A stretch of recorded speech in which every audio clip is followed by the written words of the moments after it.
Thank you for joining us today on EdFile. Welcome to the program. I'm Ayola Kasim. Across Africa, climate change has already affected weather. These changes have contributed to more frequent natural disasters like flooding and drought. Agricultural land is turning to desert, and heat waves are killing off crops and grazing animals. Over the long term, changing weather patterns are likely to drive farmers, fishermen, and herdsmen away from affected areas. We are already witnessing this in some parts of Nigeria. Environmentalists have also warned of water wars in which rival governments or militants fight over declining resources, sending even greater waves of migrants in search of security and sustenance. Well, how serious is this problem? Many say it is very serious. Today on EdFA, we look at how all these affect our lives. Do stay with us. Security analysts say they are already seeing the impact, particularly in migration patterns from northern Africa and the Sahel region, which is the band of farmland just below the Sahara Desert. Failed crops, ailing livestock, and localized conflicts over resources are already driving residents of the Sahel northward to flee poverty. A record 65.3 million people were uprooted worldwide in 2015. The United Nations Refugee Agency says many of them flee wars, only to face walls, tougher laws, and xenophobia as they reach borders. The figure, which jumped from 59.5 million in 2014 and by 50% in 5 years, means that 1 in every 113 people on the planet is now a refugee, asylum seeker, or internally displaced in a home country. There are no reliable estimates of climate change-induced migration, but it is evident that gradual and sudden environmental changes are already resulting in substantial population movements. The number of storms, droughts, and floods has increased threefold over the last 30 years, with devastating effect on vulnerable communities, particularly in the developing world. In 2008, 20 million persons have been displaced by extreme weather events, compared to 4.6 million internally displaced by conflict and violence over the same period. Who are these environmental migrants and displaced persons? First of all, we have to understand that many people are forced to move, some of them because of natural disasters, some of them because they cannot sustain themselves anymore in their place of origin. But some people might also decide to migrate simply because they can, for instance, foresee that they cannot maintain themselves in their natural environment. People tend to move either because of sudden disasters, like floods, earthquakes, and so on, or it can also be because of slow degradation in their environment, like desertification, sea level rise, and so on. What the studies tell us so far is that many people move for a variety of reasons. They don't tend to move only because of environmental or climate impacts, but very often it's also linked with political, economic, and social factors. There was a lot of noise around the study on the Syria conflict a few months ago, where some academics have made the links between the drought in Syria and the current conflict situation. So this is one of the examples of how the environmental factor plays a role in a bigger kind of picture.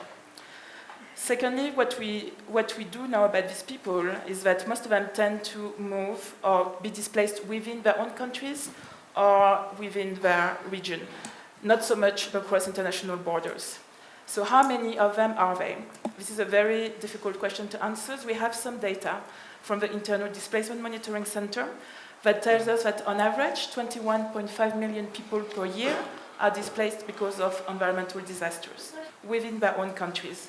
So over the past 8 years, that makes about 172 million people.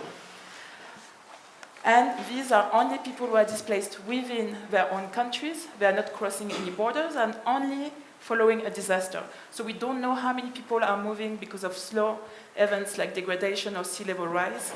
And we also don't know how many people will move in the future. We can only estimate these numbers, taking into account the absolutely enormous amount of people who are already on the move. Gradual changes in the environment tend to have an even greater impact on the movement of people than extreme events. For instance, over the last 30 years, Twice as many people have been affected by droughts as by storms. 1.6 billion compared with approximately 718 million.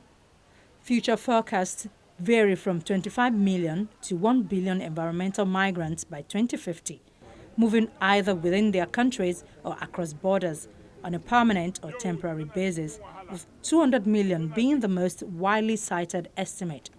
This figure equals the current estimate of international migrants worldwide. We have an unprecedented number of people displaced in the world today, unprecedented in the lifetime of the UN. 60 million people displaced as a result of war, natural disaster, persecution, and so on. And so what we want to do is to talk about the environmental dimensions of that. The environmental root causes of displacement now, 60 million people, and then potentially in future as environmental trends increase and potentially exacerbate. Climate change, land degradation, desertification, industrial accidents, pollution, and so on. The International Organization for Migration estimates that by 2050, 200 million people could be displaced as a result of environmental change. That's a staggering number of people. That's 1 in 45 people in a population of 9 billion by the middle of the century. Sub-Saharan Africa had the largest displacement totals in 2015, after the Middle East and North Africa. One stark example of the crisis can be seen in eastern Niger's Diffa region, which borders Lake Chad to the east and Nigeria to the south. Recently, an estimated 50,000 people fled an attack by Islamist fighters Boko Haram in Bosso, 140 kilometers from Diffa. They are part of a growing crisis in the Diffa region near Lake Chad, where Cameroon, Chad, Nigeria, and Niger meet and where Boko Haram has conducted more than 30 attacks this year, according to the United Nations. In May, the Niger government estimated that there were more than 240,000 displaced people in the region. A Nigerian from Bosso, Alhaji Ali, was one of those who fled the June 3rd attack and is now stranded in an internally displaced people's camp in Diffa. Diffa is now providing shelter to the displaced, but also thousands of refugees from Nigeria who also fled Boko Haram. Boko Haram's insurgency has killed tens of thousands of people and driven more than 2 million people out of their homes. 3 years into an acute humanitarian crisis, once among Niger's most robust economy is in ruins. Boko Haram stalks the river border, which has been evacuated by the government, killing off a once lucrative fishing industry and leaving precious irrigated farmland abandoned. Still, more people are fleeing, often multiple times, placing an ever-increasing strain on Diffa's reduced resources. Analysts say the worsening humanitarian crisis has led to increased tensions between local Fulani herdsmen and members of the Buduma ethnic group over scarce resources. Increasingly, peace agreements recognize the importance of effectively managing natural resources for peace. Between 1989 and 2005, only half of the peace agreements spoke to natural resource management. United Nations Office for the Coordination of Humanitarian Affairs says thousands of children in northeast Nigeria could die over the next year if they do not receive aid.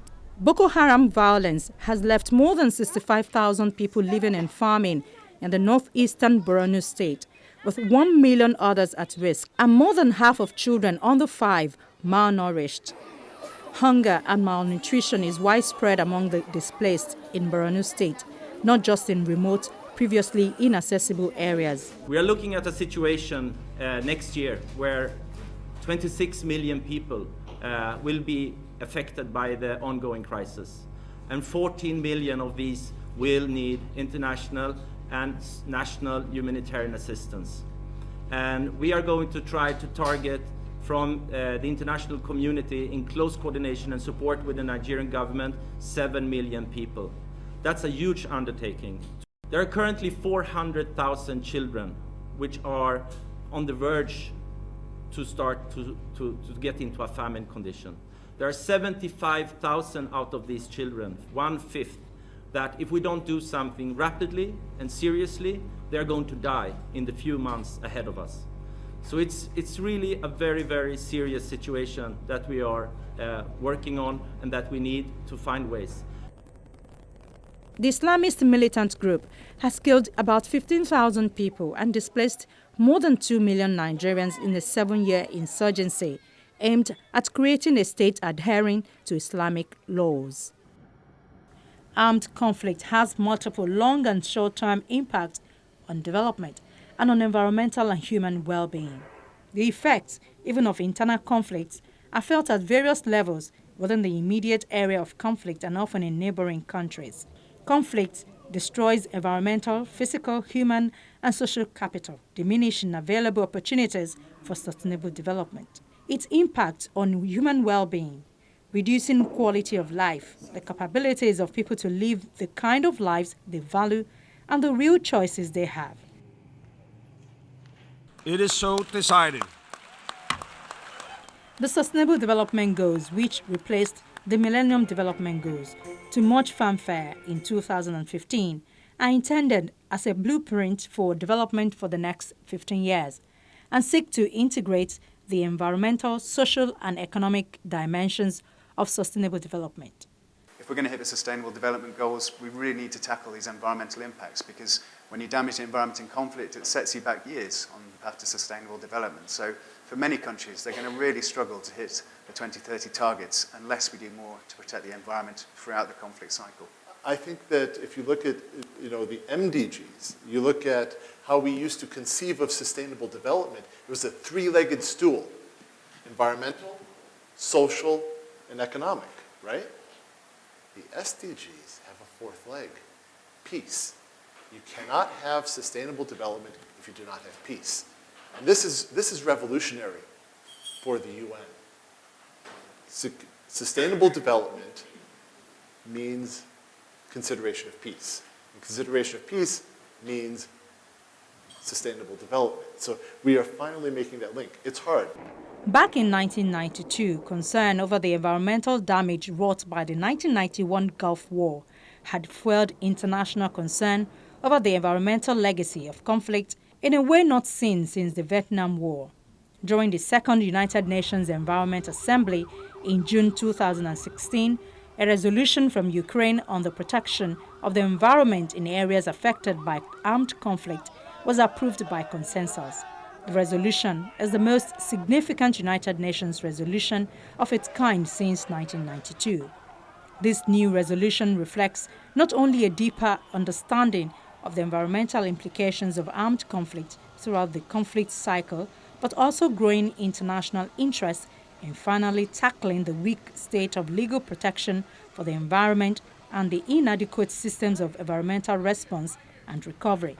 Member states are recognizing that it's important to protect the environment during times of armed conflict, and recognizing the role that UNEP can play in assessing the environmental impacts of conflict after the conflict is finished, and helping countries recover in that post-conflict period.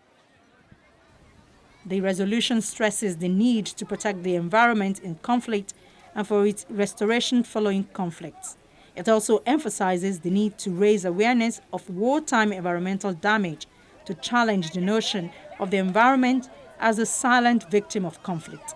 States are also urged to cooperate closely on minimizing and mitigating environmental harm.